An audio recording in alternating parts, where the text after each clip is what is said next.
بسم اللہ الرحمن الرحیم، اللہم صلی علی محمد وعلی آل محمد۔ السلام علیکم ورحمۃ اللہ وبرکاتہ۔ بغیر بلائے دعوت ولیمہ میں جانا کیسا ہے؟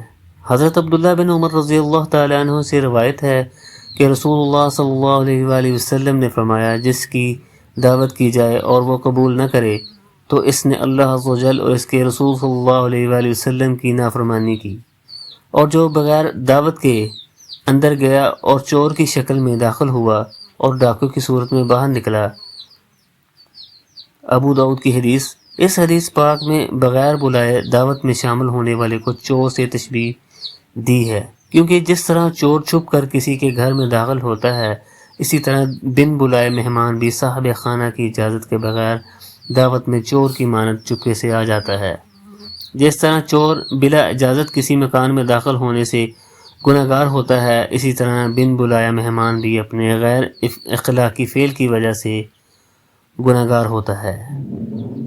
لہذا بغیر بلائے دعوت ولیمہ میں داخل ہونے والا غضب اور ڈاکے کے مترادف خیال کیا جائے گا۔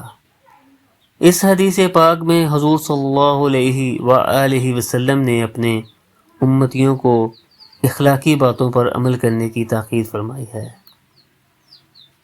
پہلی بات تو یہ ہے کہ اگر کوئی عزیز یا ملنے والے ولیمے کی دعوت پر بلاتا ہے تو اس کی دعوت کو بلا عذر نہ چھوڑو، بلکہ قبول کر کے اس کی دعوت میں جاؤ۔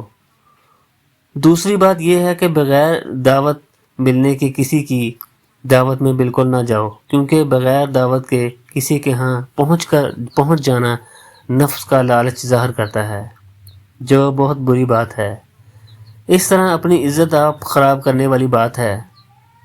یہ بہت بڑی بد اخلاقی ہے، لہٰذا اس سے ہر ایک کو بچنا چاہیے۔ اور جس شخص نے ولیمہ کی دعوت قبول نہ کی، اس نے اللہ عز و جل اور اس کے رسول صلی اللہ علیہ وآلہ وسلم کی نافرمانی کی۔ قدیم عرب کی یہ عادت تھی کہ وہ اپنی دعوتوں میں صرف مالداروں اور بڑے بڑے آدمیوں کو بلاتے اور ان کو اچھے اچھے اور عمدہ کھانے کھلا دیتے اور غریبوں کی بات بھی نہ پوچھتے۔ اس دور میں بھی کچھ مسلمان اس مرض میں مبتلا ہیں۔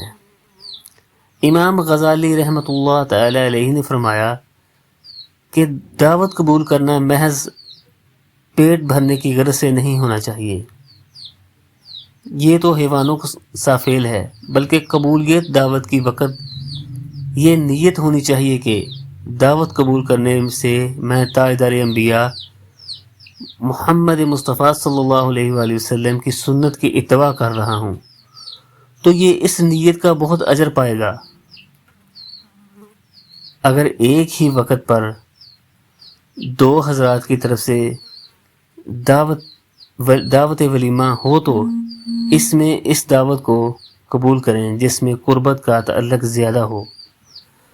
اگر دونوں کے ساتھ ایک جیسے تعلقات ہوں یا ایک ہی محلے میں رہتے ہوں تو اس صورت میں اس شخص کی دعوت کو قبول کرنے کی ترجیح دی جائے گی جس کا دروازہ آپ کے قریب ہو، اور اگر ہمسایوں کے علاوہ کہیں دور سے دو آدمی بیک وقت مدعو کریں تو اس صورت میں اس شخص کی دعوت کو ترجیح دی جائے گی جس سے زیادہ قریبی پہچان ہو اور زیادہ صالح اور پرہیزگاری یا حقوق کے اعتبار سے دوسرے سے زیادہ قریب ہو۔ اس اصول کے متعلق حضور صلی اللہ علیہ وآلہ وسلم کا ارشاد گرامی یہ ہے کہ رسول صلی اللہ علیہ وآلہ وسلم کے ایک صحابی سے روایت ہے کہ رسول اللہ صلی اللہ علیہ وآلہ وسلم نے فرمایا، جب دو دعوت کرنے والے جمع ہو جائیں تو اس کی دعوت قبول کرو جس کا دروازہ زیادہ نزدیک ہو، اور اگر ایک پہلے آئے تو اس کی دعوت قبول کرو۔ جو پہلے آیا ابو داؤد کی حدیث ہے۔ ویڈیو اچھی لگی ہو ویڈیو کو لائک کریں، شیئر کریں اور چینل کو سبسکرائب کریں۔ شکریہ۔